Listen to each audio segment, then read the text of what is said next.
Question 6 देखिए, find the equation of a line drawn perpendicular to the line x/4 plus y/6 is equal to 1। हमने उस line की equation find करनी है जो इस लाइन के ऊपर परपेंडिकुलर है। ये कोई लाइन है, उसके परपेंडिकुलर कोई लाइन है, उसकी इक्वेशन फाइंड करनी है। पहले इतना समझ लीजिए। अब ये हमें कोई लाइन दे रखी है, यहाँ पे ये दे रखी है इंटरसेप्ट फॉर्म के अंदर।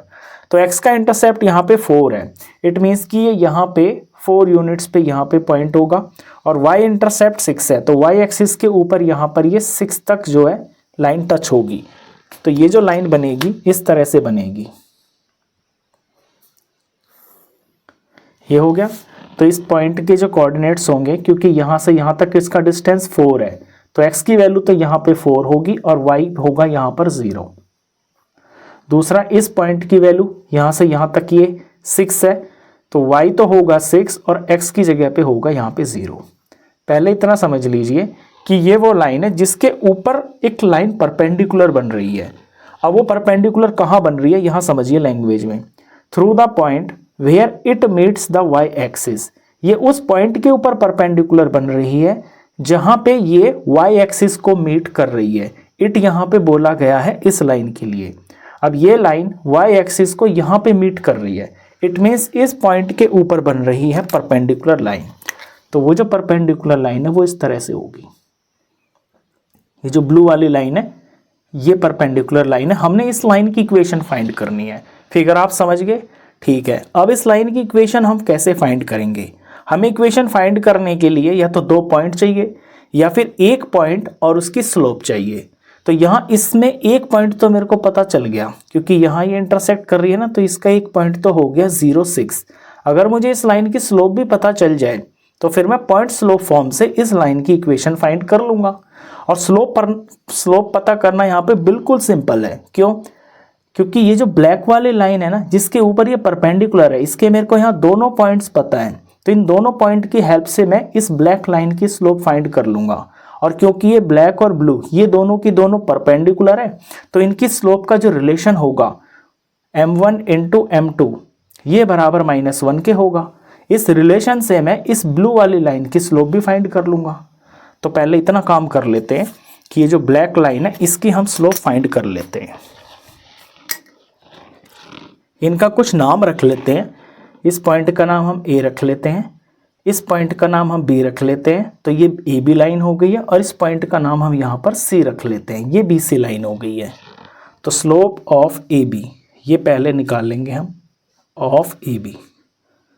अब स्लोप का फॉर्मूला होता है y2 माइनस y1 अपॉन में x2 माइनस x1।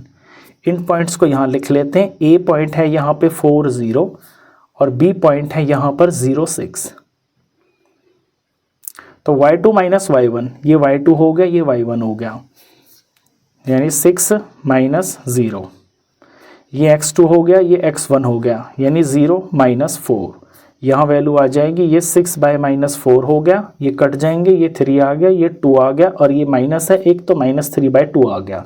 तो ब्लैक लाइन की स्लोप तो आ गई है -3/2। अब ये ब्लू और ब्लैक ये दोनों की दोनों जो है ना परपेंडिकुलर है, तो हम यहाँ पे अब स्लोप निकालेंगे ब्लू वाली लाइन की, यानी कि BC की। स्लोप ऑफ BC को मैं डिनोट कर लेता हूँ यहाँ पे M2 से, और स्लोप ऑफ AB को मैं डिनोट कर लेता हूँ यहाँ पे M1 से। तो स्लोप ऑफ BC M2। अब क्योंकि ये दोनों लाइंस परपेंडिकुलर है, तो सिंस जो BC है ये परपेंडिकुलर टू AB है, देयरफॉर M1 और M2 इनका प्रोडक्ट M1 इंटू M2 इनका प्रोडक्ट होगा -1 के बराबर। अब M1 है यहाँ पे -3/2, -3/2। M2 अननोन है इज इक्वल टू -1। M2 की वैल्यू यहाँ से आ जाएगी -1, ये -3 नीचे चला जाएगा, ये 2 ऊपर चला जाएगा, माइनस से माइनस कैंसिल हो गया इस तरफ। तो M2 की वैल्यू आ गई है 2/3। अब ये जो 2/3 है ये मेरी उस लाइन की स्लोप आ गई है जिसकी मेरे को इक्वेशन फाइंड करनी है। अब इस लाइन का मेरे को पॉइंट भी पता है और इस लाइन की मेरे को स्लोप भी पता है। इसकी स्लोप है 2/3। अब यहाँ हम पॉइंट स्लोप फॉर्म का फॉर्मूला लगा के इसकी इक्वेशन फाइंड कर लेंगे। लिखेंगे equation of BC। Point slope form होती है y minus y1 is equal to m into में x माइनस x1। अब इसमें रखने के लिए जो यहाँ पे x1 और y1 है वो तो ये पॉइंट्स है जहाँ पे ये परपेंडिकुलर बन रहा है, यानी कि 0 6, यहाँ लिख लेते हैं साइड में 0,6। और जो m यानी कि स्लोप है, ये स्लोप इसकी आई है 2/3। वैल्यू फिल कर लेते हैं। तो y माइनस y1 है 6 इज इक्वल टू में m यानी स्लोप ये है 2/3 in bracket x minus x1 है यहाँ पे 0। अब इस तरफ y minus 6 as it is, इस तरफ ये 2/3x हो गया, तो 2/3x। अब क्रॉस मल्टीप्लाई कर लेंगे इनको हम, तो क्रॉस मल्टीप्लाई करेंगे तो 2 1 2 2x, इस तरफ हो गया ये 2x लिख लिया मैंने। दूसरी तरफ में 3 इंटू वाई 3y हो गया, और 3 इंटू 6 माइनस है तो माइनस का 18 हो गया। अब इसको प्रॉपर फॉर्म में ले आते हैं, पहले x की टर्म फिर y और फिर कांस्टेंट। तो x वाली टर्म तो इस तरफ ही है, ये हो गया 2x, ये 3y इधर आ जाएगा तो माइनस का 3y हो गया, 18 इधर आ जाएगा तो प्लस का 18 हो गया, दूसरी तरफ कुछ भी नहीं बचा, इज इक्वल टू में ये 0 आ गया। तो ये आ गई है उस लाइन की इक्वेशन जो हमको चाहिए थी, ये हमारा फाइनल आंसर। क्वेश्चन खत्म।